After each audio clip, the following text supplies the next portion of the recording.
Attorney, sisimulan ko na po dito po sa naging pahayag ni Representative Terry Ridon kung saan sinabi nga po niya na dapat malinaw na specific lamang yung nakalagay po doon sa SALN at dapat daw ay idineklara yung cash on hand at in bank ng isang government official. Pero nabanggit nga po ninyo, nasa others category siya. So paano po natin sasagutin? Yun pong ipinupunto ni Congressman Ridon, sir. Opo. Sa atin naman po, we respect yung mga opinions, positions ng ating mga members ng Justice Committee or House of Representatives. Yun lang naman po, we are just relaying kung ano ang talagang ginawa ng Vice Presidente nung nag-consult kami sa kanya ayon dito sa SALN niya at nasabi niya sa amin na hindi siya nagdeklara ng cash in bank. Yan po nakalump lang doon sa others under doon sa category ng personal properties. So wala po kaming palusot dito. Sinasabi lang po talaga namin kung ano ang ginawa ng Vice Presidente doon sa kanyang pagre-report ng SALN. But I think what's more important here is wala pong naging concealment na ginawa ang ating Vice Presidente. Maaring may mga hindi sumasang-ayon sa pag-lump niya together dun sa others na described as others nga na line item, maaaring may mga hindi sumasang-ayon doon. Pero klaro naman po na wala pa rin pong willful concealment o pagtatago ng kahit ano ang ginawa ang ating Vice Presidente. Pero sir, bakit po kaya pagdating ng 2019 na iba po yung kumbaga style ng pagdedeklara ni VP Sara kasi nilagay nga po sa others category ito pong mga cash on hand tsaka in bank. But prior to that, na-i-itemize naman. Go ahead, sir. Sa atin naman po, ang nabanggit lang sa atin ay yan ang naging desisyon ng ating Vice Presidente. Ngayon, we are not aware of any prohibition as to the way that she reported it. And masasabi ko nga po, kung kami nagpapalusot, siguro, ang dami-dami na naming sinabi, pero yan lang po talaga ang pawang totoo at yan lang po ang masasabi namin. Okay, Attorney Powa, before himayin yung iba pang issue tungkol doon sa mga submitted po at nakita doon sa HOR kanina, balikan ko lang kasi kagabi na-interview namin si former Senator Trillanes. At nagsabi siya ng pananaw na pakiramdam niya maski maiakyat dahil sinasabi niyo nga na kayo'y naghahanda na for the impeachment doon sa Senado at baka doon niyo ihayag lahat. Sabi niya hindi siya naniniwala na kayo ay magpapakita doon or magpapakita ang Vice Presidente maski doon sa Senado. Ano po ang reaksyon niyo rito, Attorney Powa?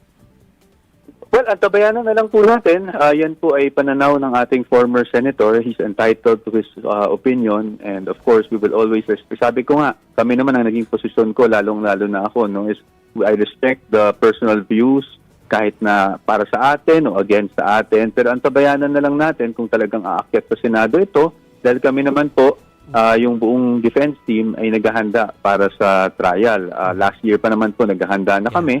So, tingnan na lang po natin yung mangyayari dahil ayaw ko rin naman pong pangunahan din ng camera sa magiging botohan man kung ito ay magkakaroon ng masasabing may probable cause or sa plenary ay magkakaroon ng enough votes, 1/3 votes para maiakyat ito. Pero kung maiakyat ito, kami naman po, hindi naman po kami yung magsasabi na handa kaming humarap doon kung hindi kami haharap, hindi ba? So I think siguro kaysa makipagdebate dahil hindi ko po talaga ugali ang makipagdebate sa media. I do not litigate my cases in the media. Let's just wait because as you've seen, kahit ako personally, I always follow the process. Yeah. So pagtingnan na lang natin kung ano mangyayari pag umakyat po sa Senado. Pero in all fairness, si Attorney Powa, na-interview namin siya dito, maski nung sa Senado pa yung issue ng impeachment. Sinabi naman na sila talaga yung naghahanda na for kung ano man ang eventuality. At ngayon, sinasabi rin po sa atin ni Attorney Powa na sila yung naghahanda pa rin at handa rin na humarap doon. At hintayin natin yung pagpanik doon. Pero Attorney Powa, yung pong kliyente ba ay nagbigay na rin sa inyo ng mga kahit instruction kung anong dapat ninyong gawin at kung siya rin ba ay merong pagsasabi na kung Senado na yan, harap ako dyan. Well, kasi po meron naman tayong ongoing consultation parati sa ating kliyente, ang Vice Presidente. So lahat naman ng bagay po ay napag-uusapan. Of course, sa akin personally, syempre, hindi ba kung madidismiss ito dito pa lang sa level na to, mas maganda siya, 'di ba? Para sa akin, let's not I have to admit that, no? Hindi Yes. ko naman pwede magsinungaling at sabihin na hindi ako mas matutuwa kung madidismiss ito.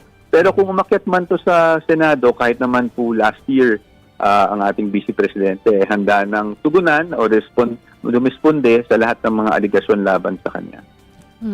Good evening, attorney. Si Chicky Verhel po ito. Paulit-ulit nyo na Hi, nga Ma'am pong... Chicky. Paulit-ulit nyo na nga pong sinasabi no, na hindi proper forum itong mga hearings dito sa Justice Committee sa House of Representatives. Yes, Opo. dahil sinasabi po ninyo na mukhang bordering on impeachment trial na. Pero bakit po ayaw nyong i-clarify dun sa mga clarificatory hearings ang inyong side po para hindi na po mag-progress o become bigger into an impeachment trial po talaga? Well, actually, Ma'am Kiki, ayon sa rules kasi, no, the lawyers at yun naman ay nakasaad sa rules. The lawyers, for example, even the respondent cannot cross-examine yung mga witnesses, di ba? We cannot test the credibility. Ang napapansin din natin, ang sinasabi after every resource person ay lumabas at magbigay ng pahayag, ay hinahanap ang Vice Presidente para magbigay naman ng kanyang ebidensya. But, for example, unang-una, kina-question nga namin yung jurisdiction. Pero pangalawa, this is on the more practical side, no? Just on the more practical side here, wala naman kaming advance copies nitong mga dokumentong pinalalabas. For example, yung supplemental affidavit ni Mr. Ramil Madriaga. Ito namang itong mga lumabas na reports ng AMLAC. Wala kaming advance copy prior to the hearing. Bigla na lang lumalabas yan sa hearing. So, even if the respondent were to be there, paano naman siya paano siya makakapag-prepare at makakapaglabas ng ebidensya laban sa mga ganong bagay na hindi naman naka-attach sa original complaint. Ayun nga yung point namin that dapat ang probable cause ay dinedetermine mula doon sa allegations ng complaint at mga ebidensyang naka-attach doon. Of course, we are not saying hindi pwede magtanong ng clarificatory questions, no? Maaari naman yan. Pero base sa mga ebidensya na nandun na sana sa complaint. Pero sa ngayon, nakikita natin, at itong mga lumalabas, ni isa dito hindi naman naka-attach sa original complaint. So, what kind of evidence are we going to produce po to counter all those things right at that very moment if we're not even given a copy of these things beforehand? So, I hope you understand na kasi po, kahit po sa preliminary investigation na sinasabi nila, no, pag nag-file ka ng complaint affidavit, the other side is given a certain amount of days, no, para makapag-file ng kanyang counter affidavit. Kasi nga, kailangan, syempre, babasahin mo rin muna yung mga dokumento laban dun sa respondent at para makasagot siya intelligently, no, doon sa mga allegations. So, but again, the main position here of the defense has always been that meron ng petition sa Supreme Court that we are questioning, the current conduct in terms of constitutionality nung proceedings na nakakonduct ngayon. With all due respect, of course. Kasi, siyempre, I'm sure the House or the committee will have a different position. We also have a different position, so we should, I encourage everyone to listen to both sides, no? And then at the end of the day, yun nga, Supreme Court will only be the final arbiter naman kung ano ba talaga ang tama dito. Attorney, meron lang akong gustong linawin kasi na-mention nyo na nga po yung mga documents kahapon, no? Sabi nyo nga po kahapon, bloated yung figures. In fact, you gave an example dun sa inyong press conference. Sabi nyo, example, kung merong 1,000 na pumasok, dineposit, tapos yung 1,000 na yun, winidraw, lumabas. So, ang magiging figure nun, 2,000 na.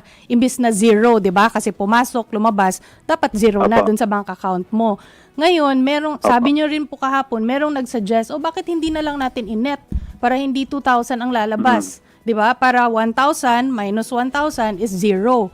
So, based po dun sa based po dun sa example po ninyo, it should add up kung mag-net. Pero sabi po ninyo, kung bloated ang inflow, bloated din ang outflow. Yeah. Hindi ko maintindihan paano ma-bloat yung inflow and outflow Kasi po. ganito Based po on your yun, example. No?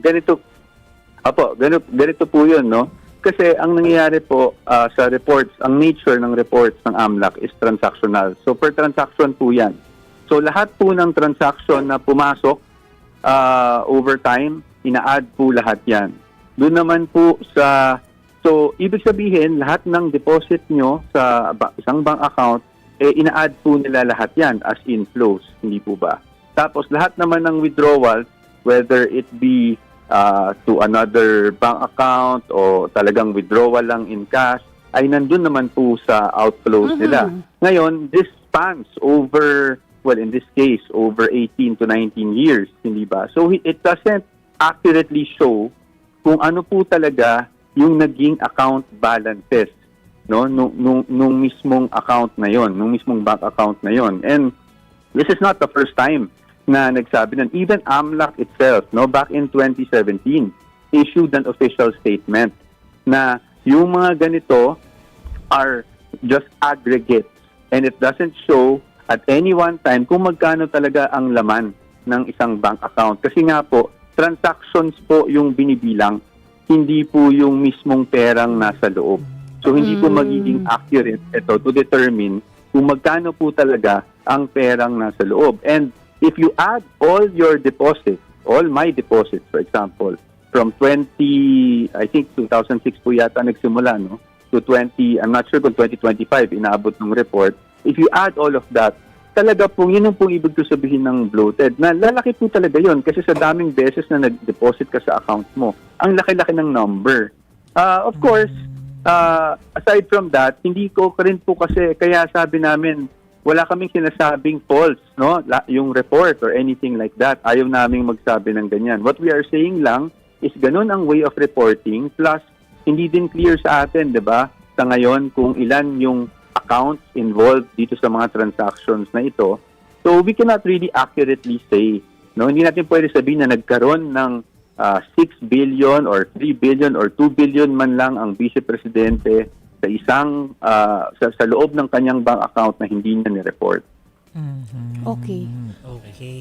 Pero, Kasi alam ko po medyo mahirap intindihin. Oo, Kasi hindi ko pa rin kahit actually ako, mag-gets nahihirapan po. din po ako i-explain. All I'm just saying is, it's added po kasi lahat ng deposit nyo. So, kahit nilabas mo na yung pera, nasa inflow pa rin kasi siya. Ngayon, meron din namang nagta-time deposit, di ba? So, pag nag-time deposit ka, ilang beses po babalik yung transaction nyo. Kasi pag nag-time deposit po kayo, galing sa main account nyo, pupunta po yan sa time deposit account. So that's an outflow, di ba? Tapos, babalik na naman po yan sa, pag nag-mature po yung time deposit, babalik po yan sa main account, that's an inflow.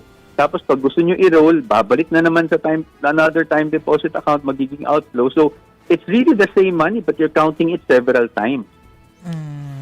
Okay. Diba? Pero, So, it's the same 1,000 na tapos kumikita ka siguro ng konting interest pero you're counting that 1,000 several times. So, yun po yung naisiguro namin sabihin. actually, dito nga, sir, naguguluhan na kami. Paano pag nabuksan pa yung mystery box? Hindi ko po alam yung laman ng mystery hindi box. natin I cannot alam. comment on that also. Opo. Sir, sorry, pahabol na lang ha. Yung sinasabi po ng kampo ninyo na binaback-upan ni President Marcos, itong pagsasalita ni Senator Trillanes, bakit po, ano pong pinaguhugutan natin dito, sir? Hey, ma'am, that is, I think that's not the statement of the defense team. I think that's the statement of the Vice President, and I'm not Okay. authorized to comment on that, and I would not like to comment on that also. No, Alright. hindi tayo nakikisali sa mga ganyan. We're just really on the defense. Okay. Attorney Powa, sa ulitin para pagka meron ulit clarificatory questions, at least para doon sa mga pinaghahandaan ninyo, please pakisagot na lang kami ng tawag namin ha. So thank you po for joining Opo, us sir. tonight. Maraming salamat din po at salamat din po sa pasensya. Alam kong hindi ganun kadali, no? komplikado, sir. Explain at intindihin ng mga bagay na ganito.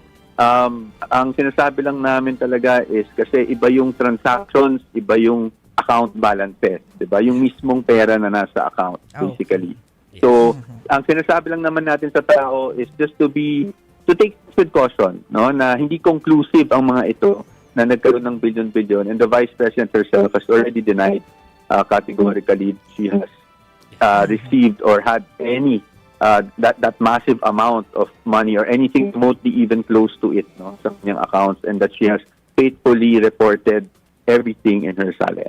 Okay. Yun lang po. Attorney, thank you very much. Salamat, Thank you, attorney. Thank you po. Thank you very much. At salamat sa pasensya. Salamat din po. Thank you.